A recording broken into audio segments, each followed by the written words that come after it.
Okay, I think we are live and we are going to be getting a very fun fantasy football draft underway. Now, this is going to be with all the subscribers for the channel, and it's going to be just like all our other mock drafts where we go through and we give priority to everybody supporting the show on Patreon to get into the mock draft. I want them to have their guaranteed spots. They're the ones allowing me to just focus my entire day on fantasy football. So, of course, we have to do everything that we can for them. And then after that, we'll go through, and for everybody that subscribed to the channel and has their notifications on, we'll send the invite link in the general chat for everybody who came out right away. That way we can fill the rest of the mock draft after those guaranteed spots are given away with people that are subscribed to the channel and come out to these streams right away. But anyway, guys, if you have not already, please go down there, drop a like on the video. It helps us out so much. I see we already have 32 people in here. About to pull up the little chat. Please have the audio correct. Okay, the audio is perfect, but it looks like we have a ton of people out here. Already past 20 likes on the live stream 3 minutes in.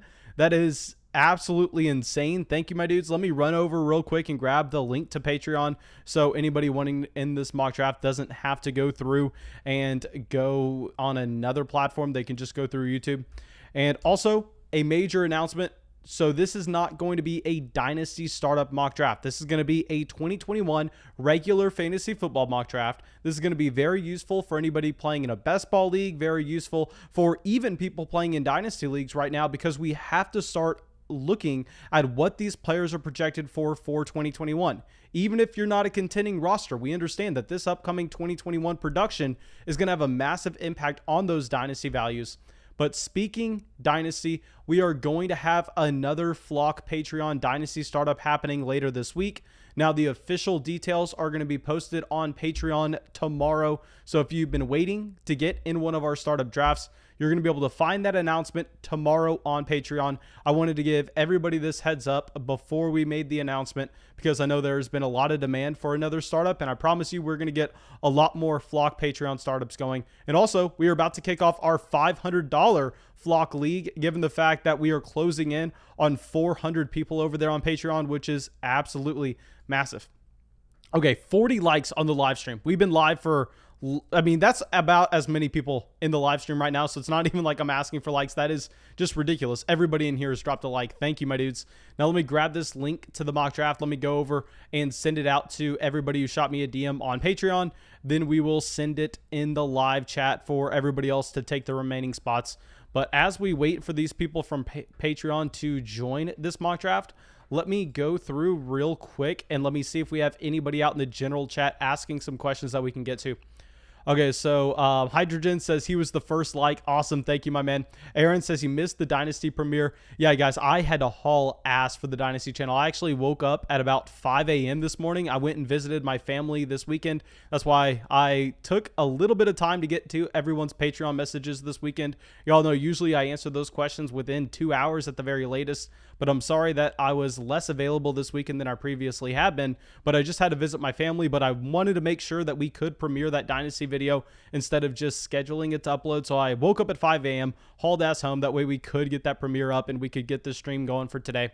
Okay, JN says Texas walk-off hit last night. Man, thank you for informing me on that. I literally had no idea. Thank you. Okay, so Gail says, Mason, how do you get your teeth so pearly white? Not going to lie, it has to be the stream. There's no way that my teeth look pearly white in real life. I probably brush my teeth maybe once a week. So yeah, I don't use teeth whiteners. Haven't gone to the dentist since maybe a decade, since I was like 13 years old. So let's go through and Jacob says, if you don't have a good draft, you smell. I'll tell you right now, I smell. It doesn't matter if I have a good draft or not. Okay, let me send out all these links over there on Patreon one more time. Then we'll send this in. I just wanted to make sure that we had everybody out in the Patreon community with their guaranteed spots. Okay, so let me remind everyone, this is a redraft league. This is going to be a one quarterback league as well. This is not a Dynasty Superflex. That is my preferred format, but we talk about that every single day on the Dynasty channel, so we're not going to bring that over here. Okay, so now let's see if we have we have 100 people in this live stream and already 62 likes. Y'all are literally insane. Okay, Terry says, Mason, are we going to 1v1 in football? Terry, are you coming out to the Flock meetup this Saturday? If you are, hey man, bring a football. I will embarrass myself with showing my lack of athleticism and why I was a tennis player slash cross country runner slash power lifter and that I cannot throw a football to save my life. But yeah, I mean, I was thinking about going and getting a spike ball for that Flock meetup on Saturday. And let me send that link to the mock draft in the general chat real quick so people can take that. But if you don't know what I'm talking about with the Flock meetup, we have a Flock meetup happening at 6 p.m. June 19th, Saturday at Zilker Park. Please, if you can make it, come out and make it. Obviously, not just for the people on Patreon, for everybody that's a fan of the channel, everybody that's a fan of fantasy football. I mean, I'm going to be moving to Florida next month out of Austin, Texas. So if you're in Texas, this is going to be your one shot at getting out to a meetup. And JN, a lot of y'all know him in the chat. He is going to be out there with us. So please, please come if you can. So I just sent that link to the mock draft in the general chat right now for y'all to take the rest of the spots. Then we will get that going. But it looks like we have a donation from Bago. Thank you so much. You're saying, just sent you a message on Patreon, content number 1. Okay, please, please, please tell me you didn't send me a message on Patreon for the link to the mock draft that I missed. I believe we got everybody. Okay, yeah, so we got everybody those links. If you message me on Patreon and I did not reply to you, please, please, please shoot me a duplicate message and I'll get to it after this draft because it looks like I got to all of those. But thank you so much, my man. Okay, so let me switch the screen over real quick. That way we can get this underway. I'm going to be picking from the 6th spot. And I don't really remember the strategy that we had with our last mock draft that we kicked off. I know that we recently did a no running back mock draft. We did a 0 RB mock draft. Obviously, we are at the back half of round 1 when we did that. Not going to be expecting to do that from the 106, though. I'm pretty sure we're going to be going running back in the first, especially since this is not tight end premium. Not going to be pushing Kelsey up to the 106 for me. Okay. So Connor says Waller or Kittle in a PPR redraft league. I actually just made an in-depth video breaking down both Darren Waller and George Kittle. And y'all know that I was team George Kittle last year. I was drafting George Kittle over Travis Kelce last year, as dumb as it may look now, but that was my stance. And I will say that if you're looking at this upcoming season, based on the projections and based on how many weapons are in San Francisco and how there's absolutely nothing in Las Vegas, I think you actually have to have Darren Waller over George Kittle, even though I've loved George Kittle for a very long time. So we are up on the clock here at the 106. You're going to see that Nick Chubb is highest on the draft board based on ADP.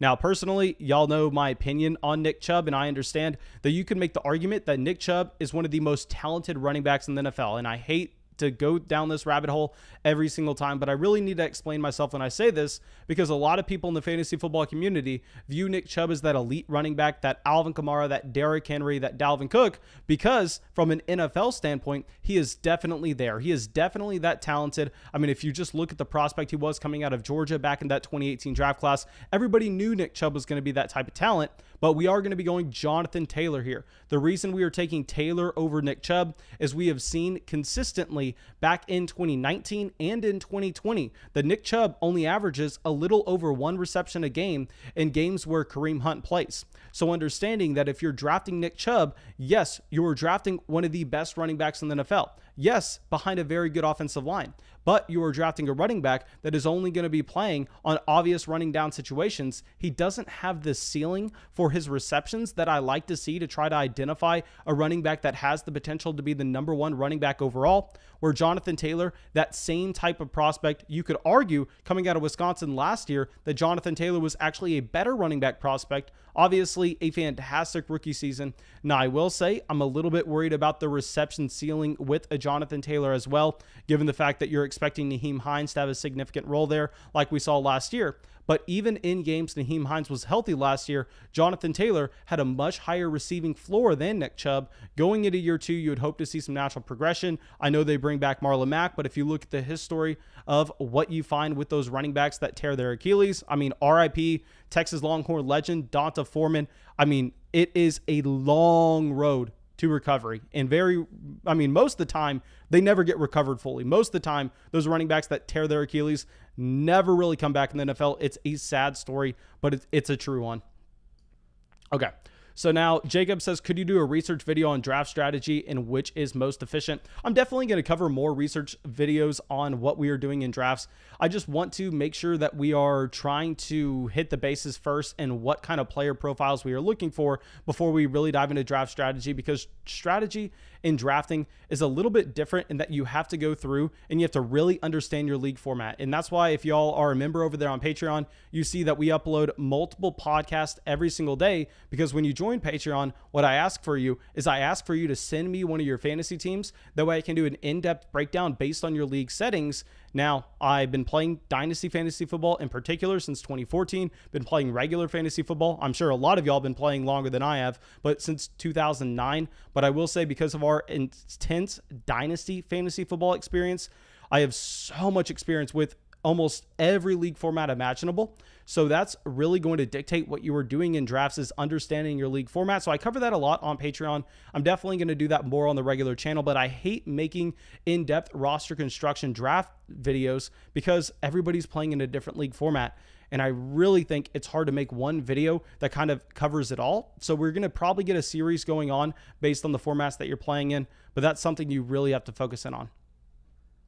Okay, so dear future self here decides to go tight end in Travis Kelce and George Kittle. Now, I want to remind y'all, this is not a tight end premium draft, but still, I am not sitting here and saying this is a bad strategy at all. I mean, when you try to go through and you try to monopolize the position in Travis Kelce and George Kittle, I think you are doing yourself a great thing in that you're not going to be reaching on tight ends later in the draft where other people may be, based on that research that we did, understanding that if you try to grab those elite tight ends, you're going to be avoiding the tight end dead zone, which is tight ends 4 through 9. And if you're drafting there, historically, it's a very bad hit rate.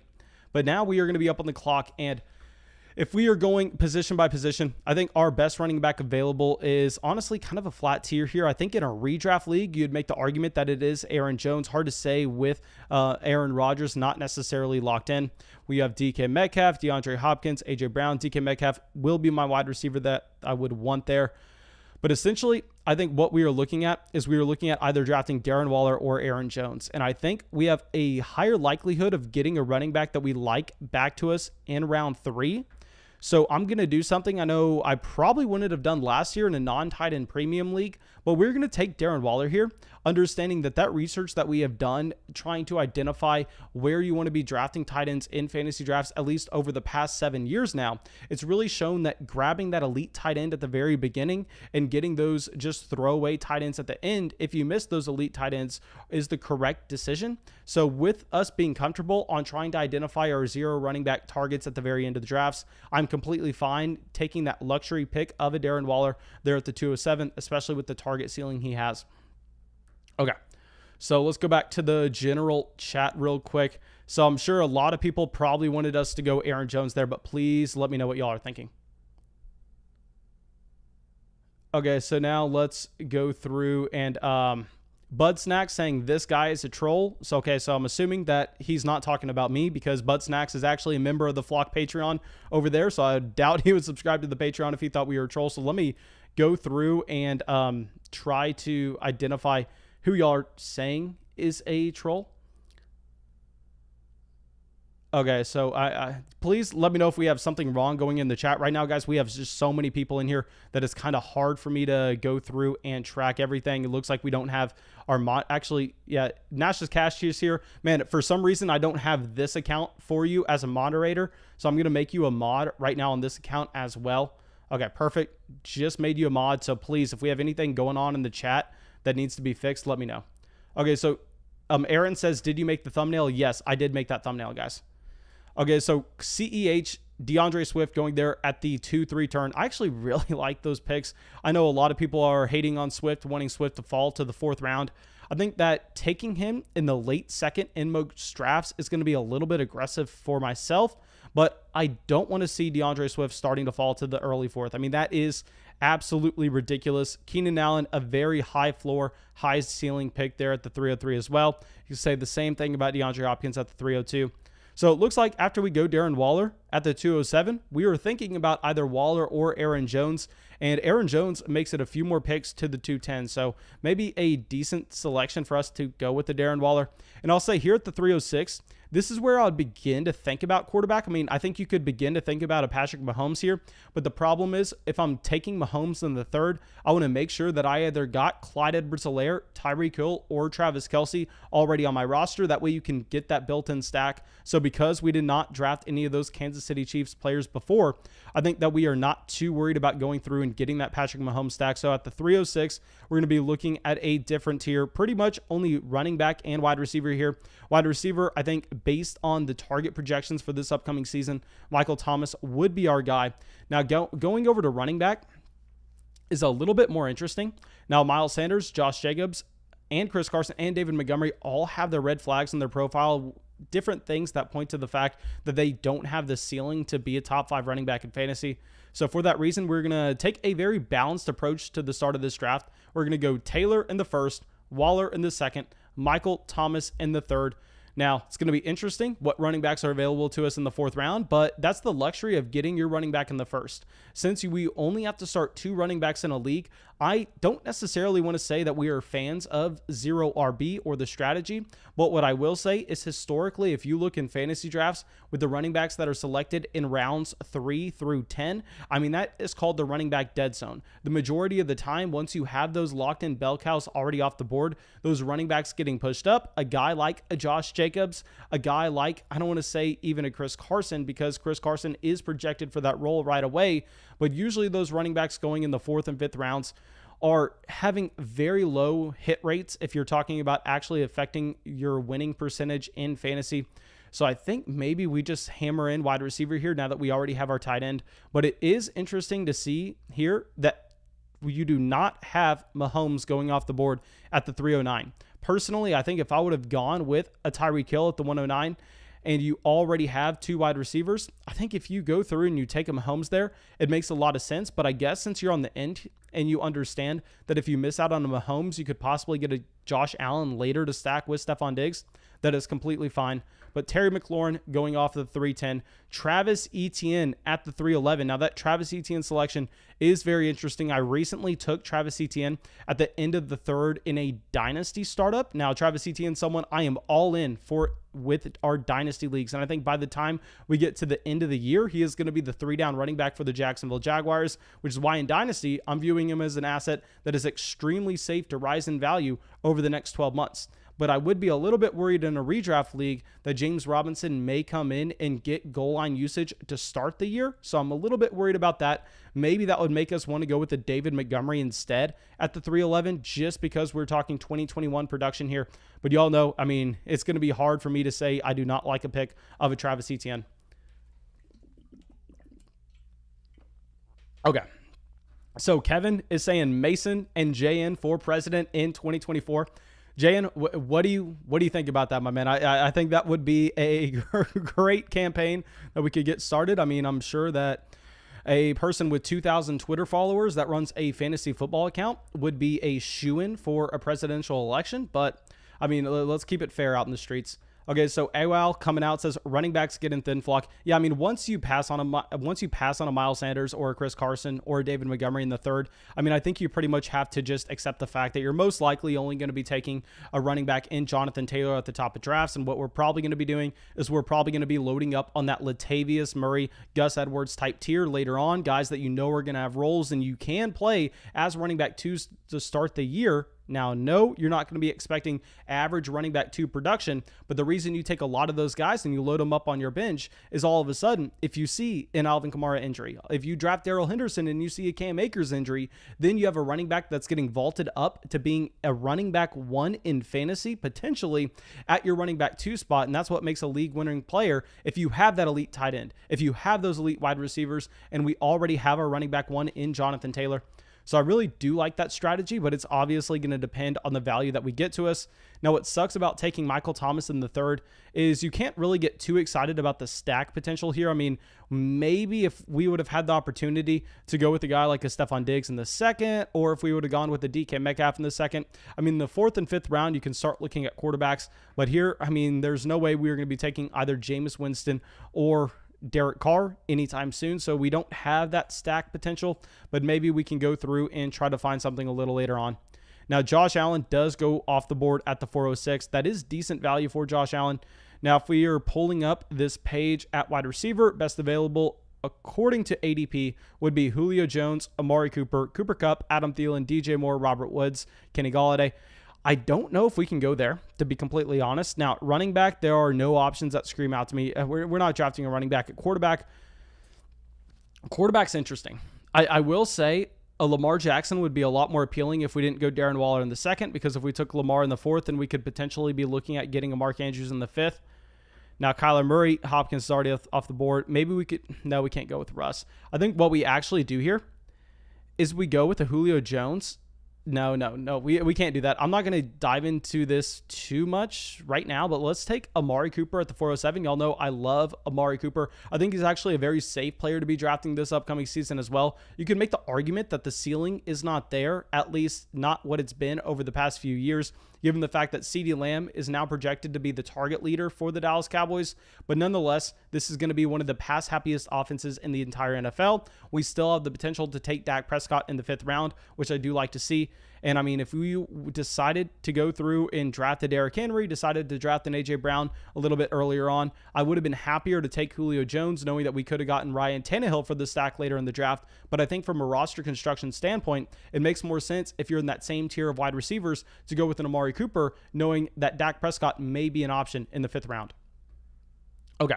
So also, guys, we are about to pass 100 likes on this live stream. That is absolutely massive. So if you've dropped a like already, I owe you a big time thank you. I mean, literally nobody leaves as many likes on these videos as people in the flock do. So I owe y'all a massive, massive thank you for that.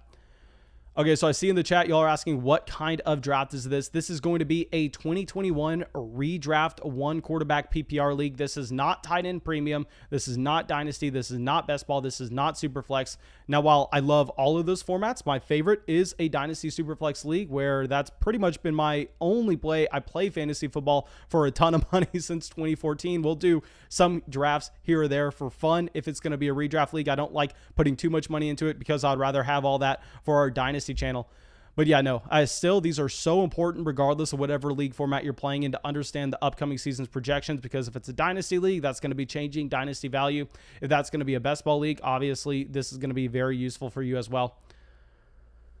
Okay, so now let's go through and Mac Attack says, can't dive into this too much, is he's trying to get Dak in the 5th. Yeah, exactly. That's why I said that out loud, but I had realized that I'd already gone through the rationale beforehand with why we are going at a different wide receiver spot anyway. So it was kind of obvious. But anyway, it does fall to what we get. We are going to be going with a Dak Prescott in the 5th round. So we have an extremely balanced start right now to this draft. I actually really like this draft.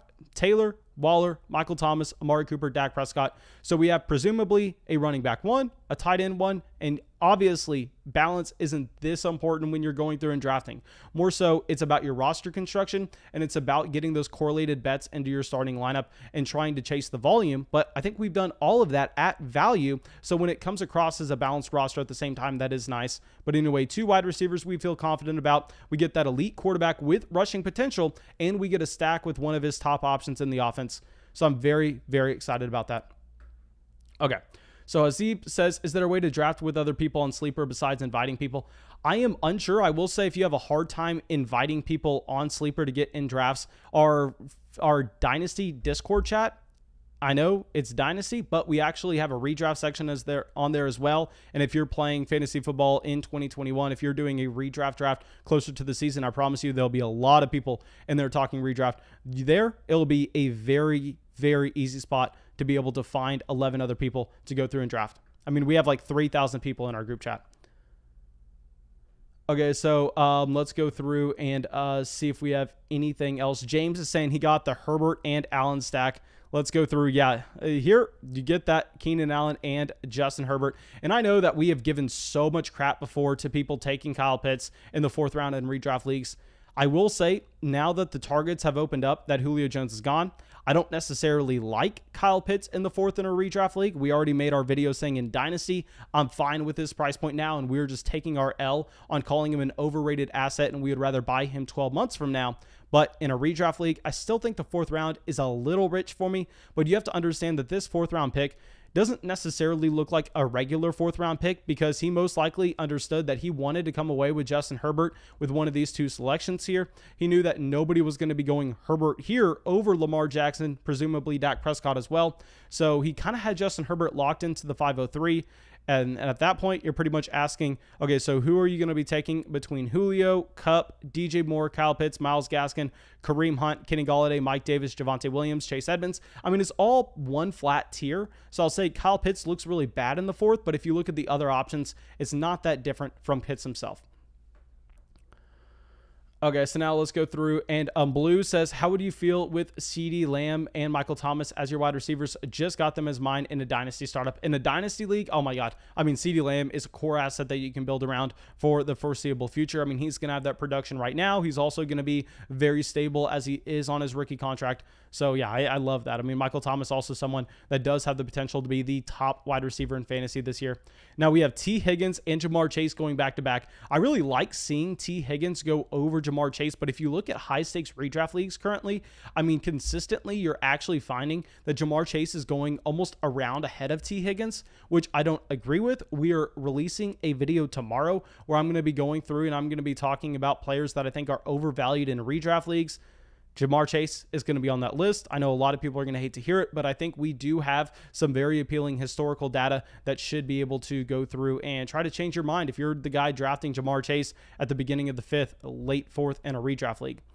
But here we have some people subscribing to the channel. Mike subscribing to the channel. We got Blue Starlock subscribing and Nathan. Thank you all so much for joining the flock. I really do appreciate it. Please let me know if this is your first time watching a video or maybe you just didn't get around to subscribing until now.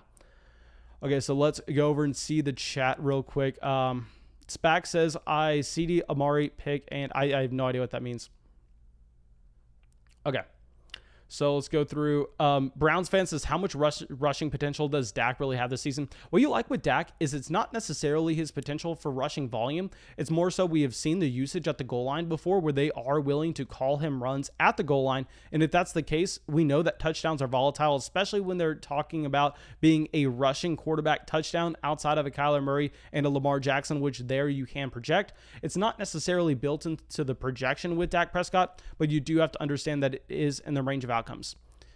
Okay, so now we are up on the clock here. So best available across position. I hate to say this out loud because in the majority of fantasy drafts, he's going way before this, and majority of drafts, I'm completely off him. But I think James Robinson, best available at running back. Not going to be taking him, though. I will say that for sure.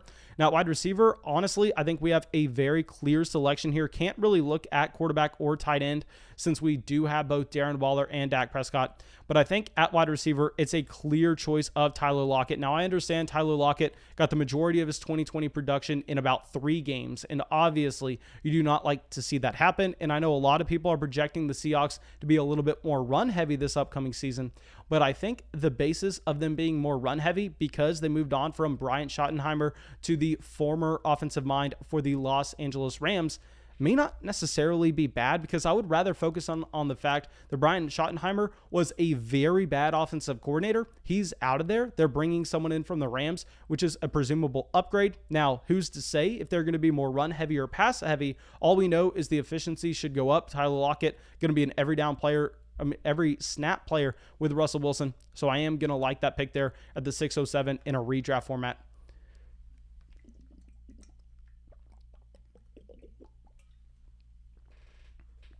Okay, so Hasib says, thoughts on Jalen Hurts this year. Very few quarterbacks have the rushing upside as Jalen Hurts. I mean, if you look what he was able to do at OU with his rushing yards per game and also what he did in his limited time in the NFL in 2020, I mean, he has the upside to be a Lamar Jackson type passer. Now, I will say that's more so the 90th percentile outcome rather than the median projection. So I'll say Jalen Hurts, love him in fantasy, especially for 2021 when you don't have to worry about that long-term stability, especially in a one quarterback league where all you care about is upside. And I'll say if you can go through and you can wait and actually get a Jalen Hurts in the 8th and 9th round, it would make our pick of Dak Prescott in the 5th look very, very bad. Okay, so now let's go through. Aaron says, I traded for CeeDee Lamb today. I gave up Ayuk and Sermon to a running back needy team. I actually really, really like that trade. Now, Trey Sermon, obviously someone with a lot of upside, but getting CeeDee Lamb, that core asset on a pass-happy team compared to, yes, Brandon Ayuk looks very talented, and we love Trey Lance for fantasy, but one of the reasons we love Trey Lance, if not the main reason, is because his rushing potential. We don't necessarily know what the passing volume is actually going to look like. Now here, I will point out Ronald Jones. I hate this pick at the 6-12. Now, Ronald Jones is a player you may be able to look at for 200 touches, but the problem with Ronald Jones is he is not going to be getting the usage in the receiving game for him to ever have upside as a top 10 running back, which can be very useful. I mean, if you're looking for a running back that you can lock into 200 touches, that you don't have to worry about too much upside for, if you have gone through 6 rounds of your draft so far and you have yet to take a guy, I mean, a Ronald Jones has a very high floor that you can be drafting. But the problem here is Stanley Chad went through. He drafted CMC, DeAndre Swift, and Clyde Edwards-Helaire with his first 3 picks. I think Ronald Jones is the worst running back to have as your running back for, because there is no path for Ronald Jones to ever be starting over any of those other running backs outside of injury. And if you're talking about putting Rojo in a flex spot, I think I would prefer a wide receiver with some upside. I mean, I do really like the Laviska Shenault pick there at the 701. But I think if we are going at the 6-12, even if you don't have Metcalf, even if you don't have Lockett, I think a selection of getting, just say, a player like Russell Wilson would be very good. Maybe Stanley Chad is wanting to get Darnold later on because he has both DJ Moore and Christian McCaffrey. But whatever the case is, I really do not like that Ronald Jones selection. I mean, I think you go Wilson. I think you even possibly go with the tight end if you are a fan of Noah Fant. I understand probably wanting to wait a little bit longer, but I think the pick there was either Russell Wilson or a wide receiver. Okay, so Jalen Waddle is off the board here at the 702.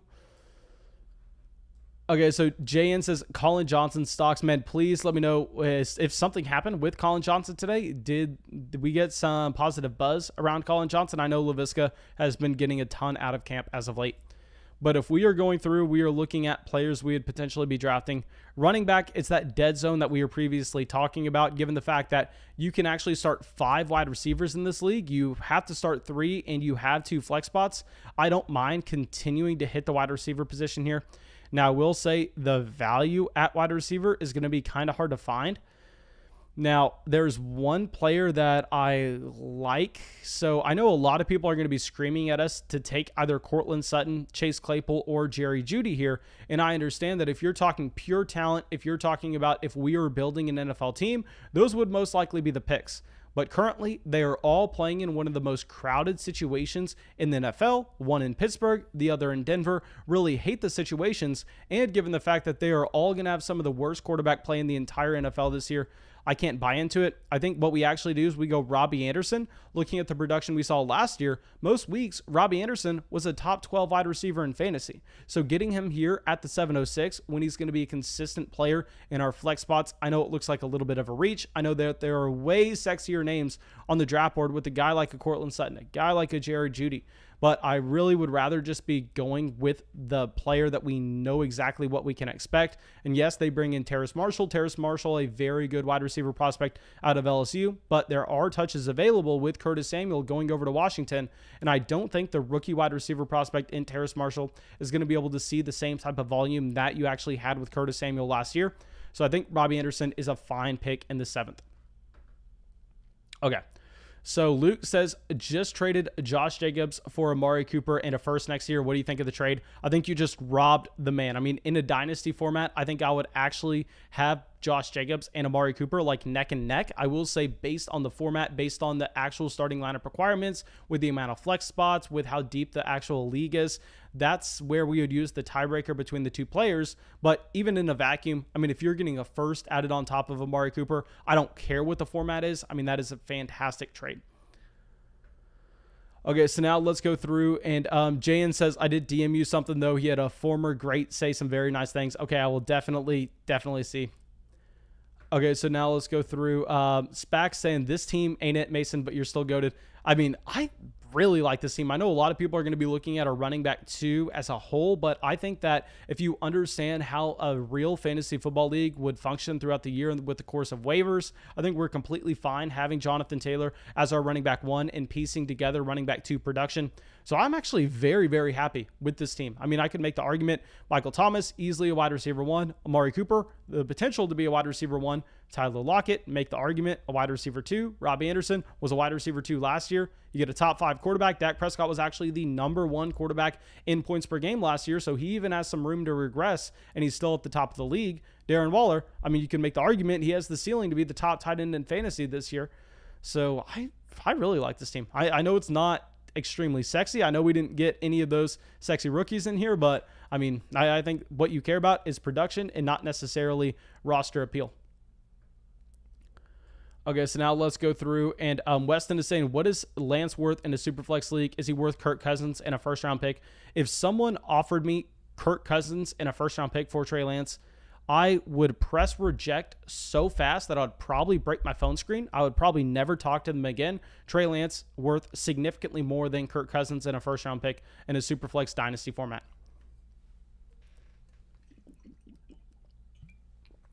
Okay. So now you do have this run on wide receivers here. So I really do like our Robbie Anderson pick there at the 706. You have Claypool, Cooks, Sutton, Brown, and Jerry Jeudy all going off the board. Now, if we are going to be looking at what's probably going to be on the board when we get back to us, I don't necessarily know for sure. Now, Jalen Hurts does go off here at the 7-12. Let's see if there was a stack with that team.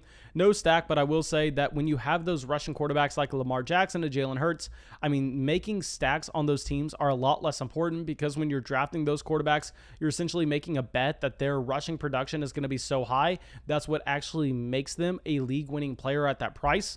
So if their rushing production is going to be up there, if Jalen Hurts averages 65 rushing yards a game and he has 10 rushing touchdowns this year, I mean, it doesn't need to be Devonta Smith's season. It doesn't need to be Dallas Goedert's season because Jalen Hurts can be a fantasy league winning player just on his own right.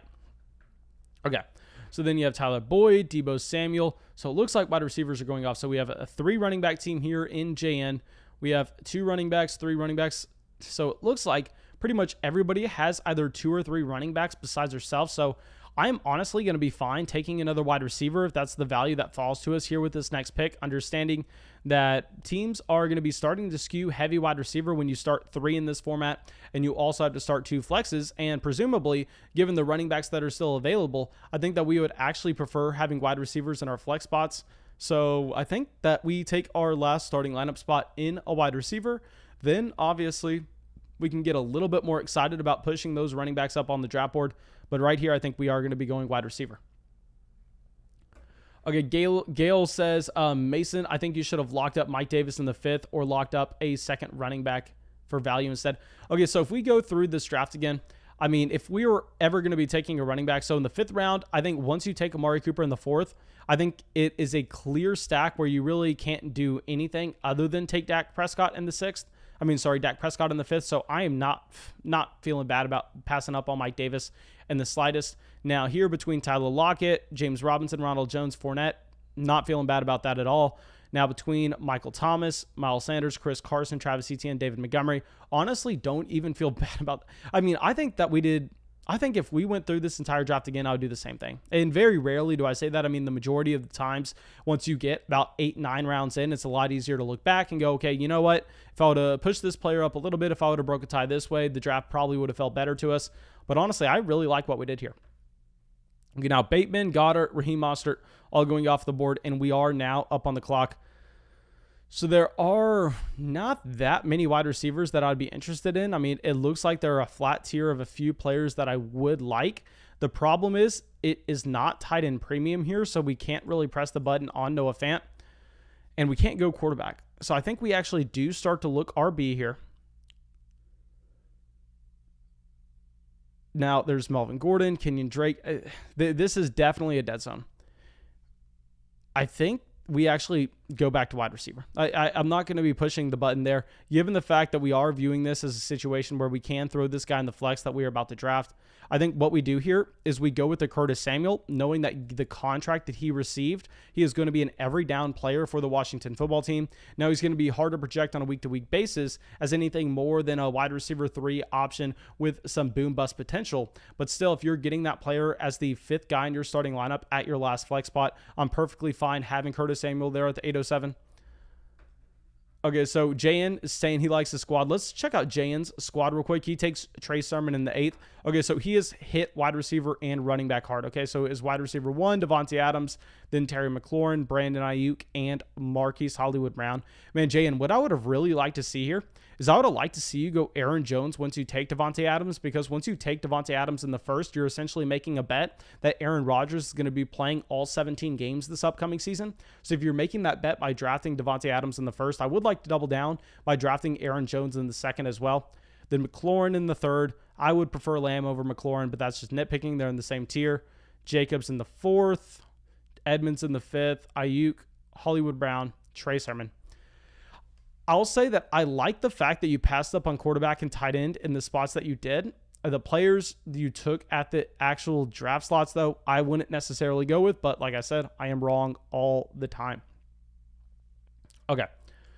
So let's go through. And we just passed 115 likes on the live stream. Thank you so much, my dudes.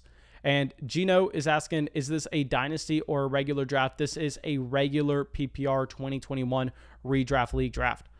Now, we have a ton of running backs going after our pick in Curtis Samuel, so obviously that's making us feel pretty bad about that selection, but there are still a plenty of guys because, like I said, when we went over to the running back position, I mean, it was all one flat tier. Now, I will say a few of the guys that we would have wanted would have been an A.J. Dillon and a Tony Pollard as guys that most likely will be getting touches on a week-to-week basis, but they do have that elite ceiling if the running back ahead of them goes down, so it does suck to see those guys go off the draft board. But now, if we are going to be looking at RB, I think there are 2 guys that I want. So see, Jarvis goes ahead of us. Okay, so hear me out on this. So one of the reasons we're going to be taking James Conner here is not that I'm making a bet that Chase Edmonds is not going to be the running back to own in Arizona. I think Chase Edmonds, if we were going through and goes, Mason, would you rather have Chase Edmonds in the early 6th or would you rather have James Conner in the middle of the 9th? Chase Edmonds would be the play, even given the discounted price with James Conner. But with this team, we can't simply afford just to take the premium handcuff running backs. We have to, at the very minimum, take running backs that do have it in their range of outcomes to have roles on their rosters day one. So in the case of James Conner, even if that is a short yardage running back, even if that's a running back only getting goal line usage, for the time being, until we hit the James Conner, until we hit the guy like Mike Davis from 2020 that won people leagues last year, you can be plugging in James Conner on a matchup by matchup basis at that running back 2 spot. And maybe if you do have that Chase Edmonds injury, James Conner all of a sudden becomes that league winning player. Okay.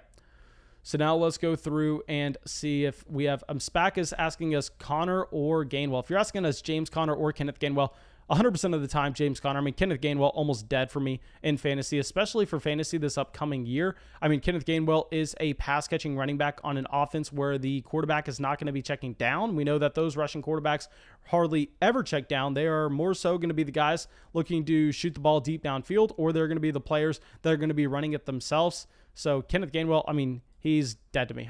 Even if Miles Sanders goes down, he's not going to be someone with a ton of value.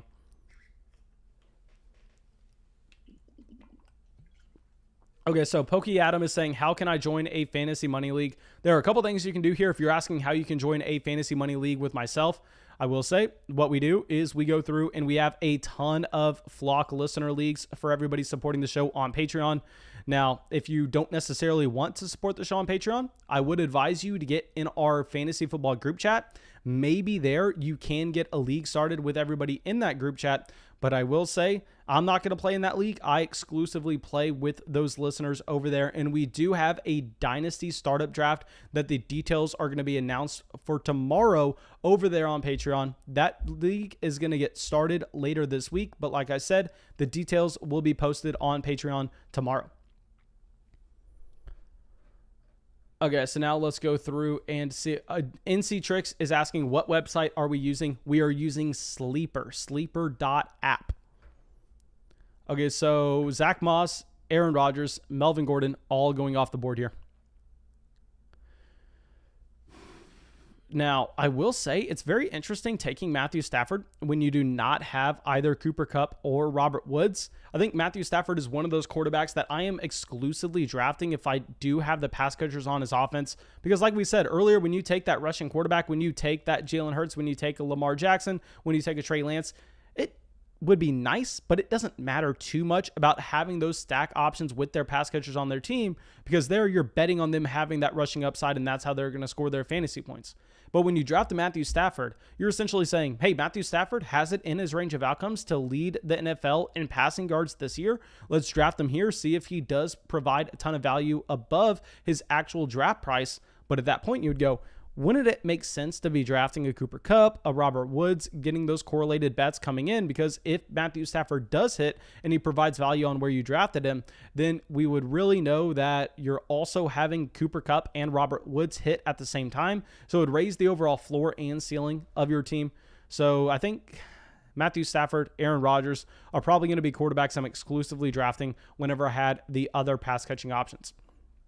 Okay, but Kenyon Drake going here at the 1001. I definitely would have loved to get Kenyon Drake at the 1001 myself. I'm sorry, at the 1007 myself. Kenyon Drake would have been the other running back I would have taken there at the 906 if we didn't go James Conner. Now, Kenyon Drake, I mean, they gave him a massive contract to go to Las Vegas. I don't understand why, but you have to think based on the contract that he was given, where it's pretty much miles ahead of every other running back this free agency outside of Aaron Jones, that they do have a plan to use him this upcoming year.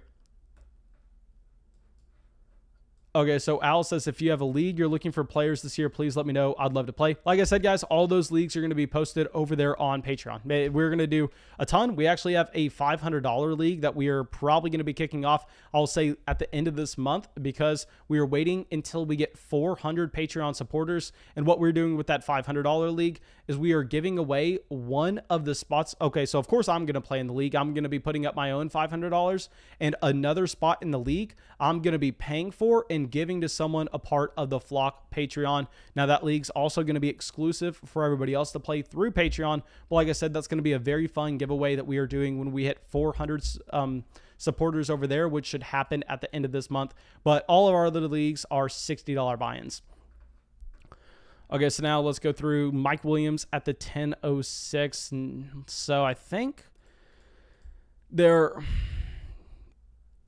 what we do here, so we have 5 wide receivers, and I think we take one more wide receiver and then we're done with the wide receiver position. I know a lot of people are going to think this is overkill, but let me remind everyone, you start 3 wide receivers and you have 2 flex spots. So you're starting 5 wide receivers every week. So if we take 6 guys, we still don't even have enough wide receivers for bye weeks. I mean, here you really prioritize the wide receiver in this format. And given the fact that we do have Amari Cooper, we do have Dak Prescott, I really like the value that we're getting with this stack. We're going to be taking Michael Gallup here at the 1007. Very happy about how that turned out. So we go through, pull this up. This is our team. So our running back room, obviously disgusting at the time for the moment, where you have Jonathan Taylor and James Conner. Now we are elite everywhere else. Tight end, Darren Waller. Quarterback, Dak Prescott. Wide receivers, Michael Thomas, Amari Cooper, Tyler Lockett, Robbie Anderson, Curtis Samuel, and Michael Gallup. So essentially, I think at the time being, we are going to be an advantage over the majority of our league at running back 1, tight end 1, quarterback 1, wide receiver 1, wide receiver 2, presumably all our flex spots as well, but we are going to be at a massive disadvantage at our running back 2 unless we can hit on one of those 0 running back targets that pop off every single year. We see this every year. I mean, you have a James Robinson. You have a guy like Mike Davis, where if you start hitting on those, maybe even a Myles Gaskin, this roster turns into a juggernaut. Okay, so now Jacob coming out with a question here. He's saying, who do you think is the backup this season if Miles Sanders goes down? I'll say if Miles Sanders goes down, I think based on the fact that they bring in Kerryon Johnson, Boston Scott's already there. They draft Kenneth Gainwell in the 5th round. I mean, I think it's more a running back by committee. I don't necessarily think there's a running back to own in Philadelphia if Miles Sanders does indeed go down.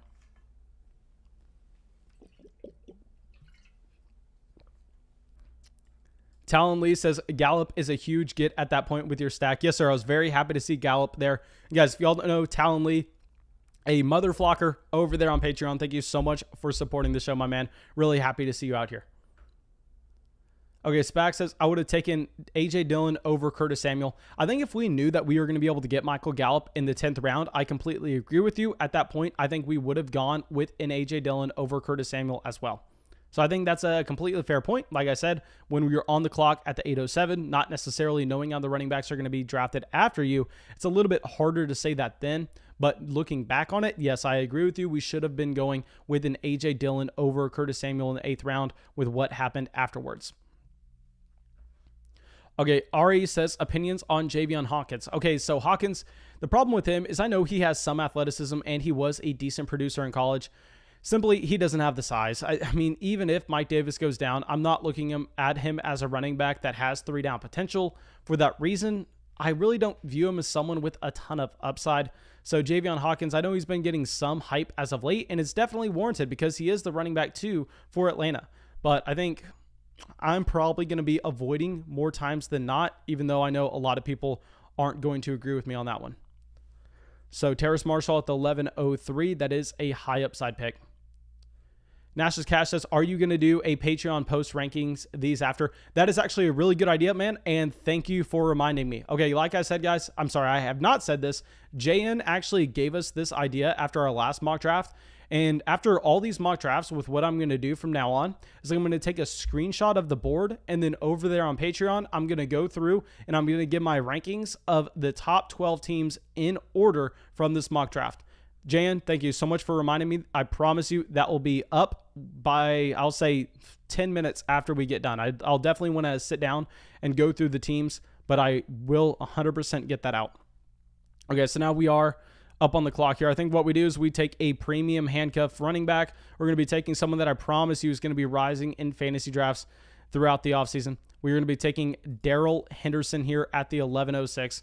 Now, Darrell Henderson, someone you can make the argument that would potentially have a role where he is getting not a ton of touches, but getting some touches in a, I don't want to call it a split backfield, but a backfield where you're not necessarily expecting Cam Akers to be the next Christian McCaffrey. He's not seeing 100% of the snaps. So Darrell Henderson probably only seeing 6 to 7 touches a game unless you see that Cam Akers injury. And if you see that Cam Akers injury, all of a sudden, Darrell Henderson has the potential to be a running back 1, very similar to Latavius Murray here. So James says, can someone who has the Patreon tell me where my team ranks, please? James, I don't know where to reach out to you on that one, my man. Aaron says, Quadri Allison is Derrick Henry 2.0, talking about that Atlanta backfield. That is pretty funny, my man. Okay, so Talon says, how do you value youth in a Superflex tiered PPR 2-keeper league? Okay, a 2-keeper format. This is something I really want to focus in on. A 2-keeper league that is especially Superflex, treat it as a redraft league. Literally, don't act like it's a dynasty at all. It's 100% a redraft league because you're always going to find 2 keepers that you would want there. And you don't necessarily have to value a player like a CeeDee Lamb nearly as high as you would in a dynasty or a Jamar Chase or Najee Harris or anything like that. I mean, literally just it's 100% a redraft league. That's how I'm treating it, to be completely honest. Okay, so now let's go through and see if we have anything else. Yeah, but let me know what y'all think on that, guys. I'm just saying I've played in multiple keeper leagues that are anywhere from 4 to 6 keepers.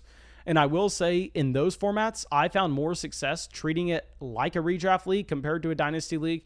I mean, a player like an Elijah Moore is simply worth just what he is in redraft there. I mean, his dynasty value is like close to nothing.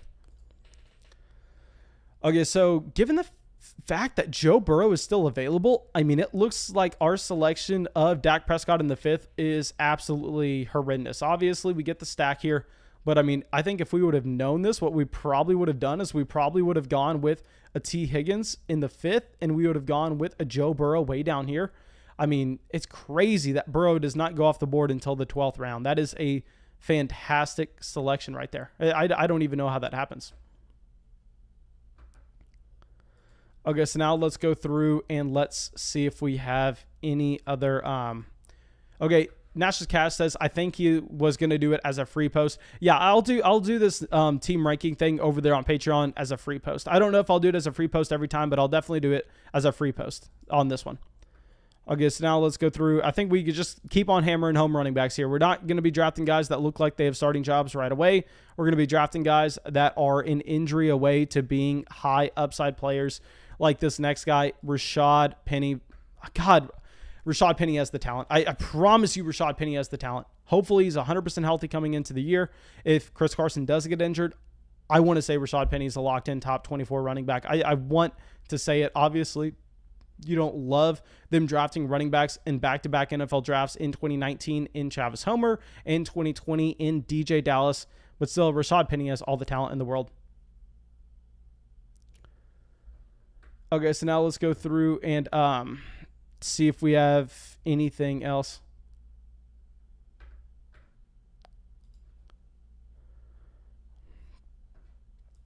Okay, so quarterbacks. It is interesting that Ryan Tannehill is still available. I think the play with these redraft leagues, to be completely honest, is why am I drafting a quarterback up here in the 5th when you have Joe Burrow and Ryan Tannehill going in the 12th? Yeah, I think from now on, the play is, I think I said this in the last one as well, and I just simply didn't listen. I think you have to wait till the very end to get your quarterback. Texas baseball advances to Omaha. If we win tonight, I'll be at the game. Jayan, man, have fun. That is absolutely awesome. I'll say my first college baseball game I ever saw was actually in Omaha for the College World Series. I was actually a big-time youth baseball player myself, and we made it to it wasn't the Little League World Series. It was for traveling teams like Select, the World Series in Omaha for that, and it coincided with what you actually had in the College World Series. So, yeah, it was really, really fun. My first college baseball game was at Omaha. It was after my own baseball tournament. So I hope we go to Omaha. I hope that we can root for the Longhorns there. Okay, so Doom and My Life Adventures both subscribe to the channel. Thank you so much for subscribing to the channel. That is absolutely massive.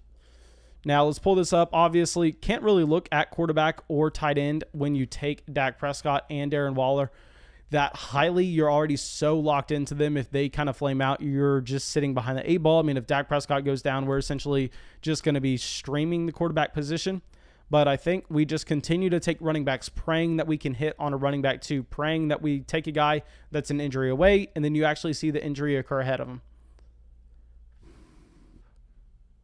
Okay, so let's go through, and Irv Smith Jr. falling all the way down to the 13th round after he's just been getting clowned on at training camp. Irv Smith Jr., someone I've loved in Dynasty over the past 3 years. I mean, so it sucks to see Irv Smith Jr. getting horrible reports when this is supposed to be the year. I mean, year 3 is the year of the tight end breakout, and you finally have Kyle Rudolph in New York.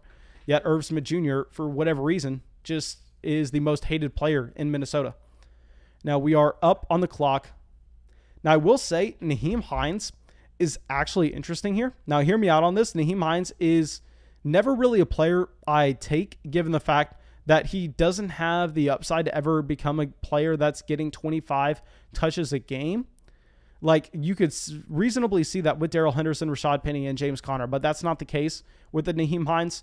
But given the fact that this team, we don't know if we're going to be able to have a starting running back for our running back 2 spot in week 1, and this is one of the last 2 rounds, I think we go Hines. We start him until we have a better option off the waiver wire, or until we can start Rashad Penny, Darrell Henderson, and James Conner. We cut Hines, and I know I always talk about not drafting running backs from the same backfield, but I'll say it makes a little bit more sense when you're looking at both Nyheim Hines and Jonathan Taylor, in that they each play 2 distinct different roles. We're not drafting Marlon Mack here. We're not drafting a handcuff. We're drafting a running back that we know is going to be able to get snaps even if Jonathan Taylor is balling out.